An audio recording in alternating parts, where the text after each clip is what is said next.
সুপ্রিয় শিক্ষার্থী ভাইয়েরা, এবিসি থেকে English spoken and grammar learning ক্লাসের পার্ট 6 ক্লাসে আপনাদের সবাইকে স্বাগতম। গত ক্লাসে আমরা সেন্টেন্সের প্রকারভেদ নিয়ে আলোচনা করেছিলাম। আজ আমরা সেন্টেন্সকে কিভাবে নেগেটিভ বা নাবোধক করা যায়, ইন্টারোগেটিভ বা প্রশ্নবোধক করা যায় এবং কিভাবে নেগেটিভ প্লাস ইন্টারোগেটিভ একই সঙ্গে কোনো বাক্যকে রূপান্তর করা যায় সেই সম্পর্কে আলোকপাত করব। তাহলে চলুন শুরু করা যাক। নেগেটিভ বা নাবোধক করার নিয়ম হলো, কোনো বাক্যকে নেগেটিভ বা নাবোধক করতে হলে সেই বাক্যের সাহায্যকারী ভার্ব যা থাকে তারপর NOT নট যুক্ত করে সাধারণত নেগেটিভ করতে হয়। তবে কিছু কিছু নেগেটিভ ওয়ার্ড আছে, সেগুলো বসালেও সেই বাক্যটি বা যে কোনো বাক্য নেগেটিভ হয়ে যায়, যেমন নেভার, নান, নাথিং, নো ওয়ান, এরকম। তবে আমরা একটি সহজ বাক্য দেখি, সেটা হলো আই অ্যাম ফাইন, যেটা নেগেটিভ করলে কি হবে? আই অ্যাম নট ফাইন, অর্থাৎ আমি ভালো আছি, আর এটির অর্থ হচ্ছে আমি ভালো নেই। তাহলে বন্ধুরা, সহজ কথায় নেগেটিভ করতে হলে যে সাহায্যকারী ভার্বটি থাকে সেই সাহায্যকারী ভার্বের পর NOT নট যুক্ত করলে সেই বাক্যটি নেগেটিভ হয়ে যায়। তারপর ইন্টারোগেটিভ বা প্রশ্নবোধক করার নিয়ম হলো, কোনো বাক্যকে যদি প্রশ্ন করা হয় তাহলে সেই বাক্যে যে সাহায্যকারী ভার্ব থাকে সেই সাহায্যকারী ভার্বটিকে সাবজেক্ট এর সামনে নিয়ে এসে সেটিকে প্রশ্নবোধক করা হয়। আবার WH ওয়ার্ড ব্যবহার করেও যে কোনো বাক্যকে প্রশ্নবোধক করা যায়। যেমন আর ইউ ওকে, ইউ আর ওকে হচ্ছে তুমি ঠিক আছো। আর এটাকে যদি আমরা ইন্টারোগেটিভ বাক্যে পরিণত করি তাহলে আর ইউ ওকে, তুমি কি ঠিক আছো, তুমি কি রাইট আছো। তাহলে এইভাবে আমরা আর সাহায্যকারী ভার্বটিকে ইউ এর পূর্বে নিয়ে এসে প্রশ্ন করলাম। আবার একই সাথে আমরা what is your name, how are you, এরকম হোয়াট, হাউ যুক্ত করেও যে কোনো বাক্যকে ইন্টারোগেটিভ প্রশ্ন করা যায়। আমরা WH কোশ্চেনের ব্যবহার পরের অন্য একটি ক্লাসে শিখব। তো আজ আমরা নেগেটিভ প্লাস ইন্টারোগেটিভ কীভাবে করা হয় সেটি দেখি। তাহলে একই সঙ্গে আমরা যদি কোনো বাক্যকে নেগেটিভ ইন্টারোগেটিভ করতে চাই তাহলে সেই বাক্যটির সাহায্যকারী ভার্ব সামনে এনে তো ইন্টারোগেটিভ, আবার তার সাথেই একটি যদি নট যুক্ত করে দেই তাহলে সেটি একই সাথে নেগেটিভ প্লাস ইন্টারোগেটিভ হয়ে গেল। তাহলে আমরা কিভাবে করব? Are you not a student, তুমি কি একজন ছাত্র নও। এটি মূল বাক্য হিসেবে ছিল you are a student, you are a student, তুমি একজন ছাত্র।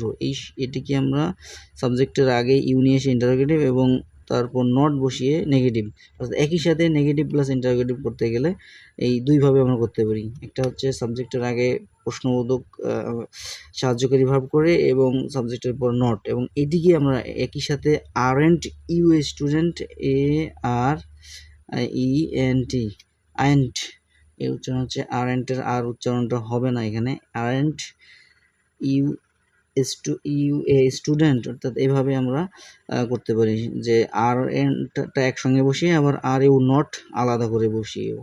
তোমরা এইভাবে নেগেটিভ প্লাস ইন্টারোগেটিভ সেন্টেন্সে রূপান্তর করা যায়।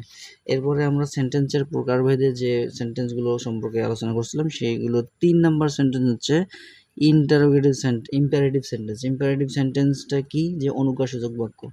অনুজ্ঞা সম্পর্কে আমি আগেই বলেছি যে বাক্য দ্বারা আদেশ, উপদেশ, নির্দেশ, নিষেধ, অনুরোধ, প্রস্তাব দেওয়া বা অনুমতি চাওয়া ইত্যাদি বোঝায় তাকে ইম্পারেটিভ সেন্টেন্স বা অনুজ্ঞাসূচক বাক্য বলে।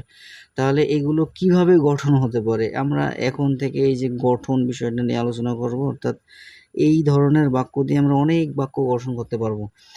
যেমন আদেশ, উপদেশ, নির্দেশ এরকম বোঝালে ভার্ব প্লাস আদার্স ব্যবহার করতে হবে। ভার্ব প্লাস আদার্স গঠন ব্যবহার করতে হবে। যেমন রাইট এ লেটার, চিঠি লেখো। ওপেন ইউর বুক, তোমার বই বের করো, খোলো। তারপর ট্রান্সলেট ইট ইন্টু বাংলা, অর্থাৎ এটিকে বাংলায় অনুবাদ করো।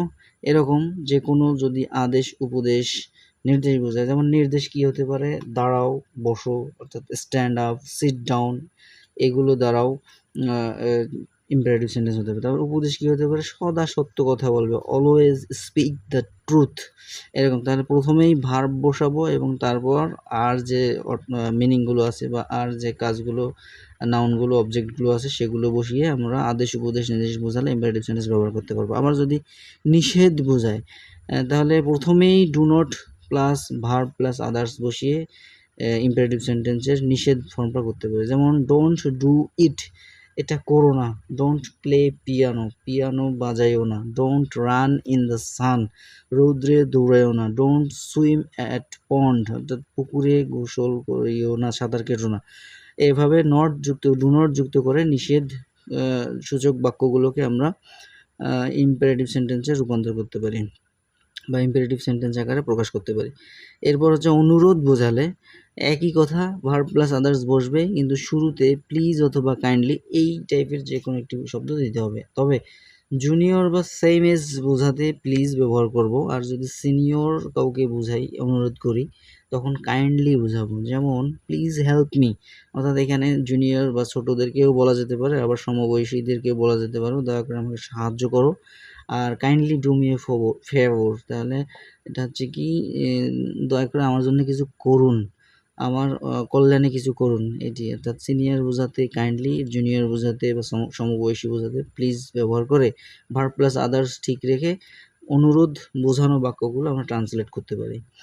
প্রস্তাব বা অনুমতি চাওয়া বোঝালে প্রথমে লেট ব্যবহার করতে হবে, তারপর ব্যক্তিবাচক অবজেক্ট, তারপর ভার্ব প্লাস আদার্স বা বস্তুবাচক অবজেক্ট বা অন্যান্য কিছু যা বসে সেগুলো আমরা ব্যবহার করে থাকি। তাহলে প্রস্তাব কেমন, আমাকে যেতে দাও, তার অনুমতি চাওয়া বোঝাচ্ছে। তারপর হচ্ছে চলো যাই, এগুলো তার প্রস্তাব বোঝাচ্ছে। চলো খেলতে যাই, চলো পড়তে যাই, চলো ঘুরতে যাই, এগুলো দ্বারা প্রস্তাব বোঝায়। অনুমতি কি, আমাকে যেতে দাও, আমাকে বলতে দাও, আমাকে পড়তে দাও, এগুলো হচ্ছে অনুমতি চাওয়া। যেমন আমাকে যেতে দাও হচ্ছে মি, অর্থাৎ এখানে অনুমতি বোঝালে প্রথমেই একটি বসবে, কি বসবে, লেট বসবে। লেট, তারপর ব্যক্তিবাচক অবজেক্ট, এখানে যে ব্যক্তিবাচক অবজেক্টটি থাকে মি মানে আমাকে, তাহলে মি বসবে। তারপর গো, এখন যদি বলে আমাকে বাজারে যেতে দাও, তাহলে let me go to market.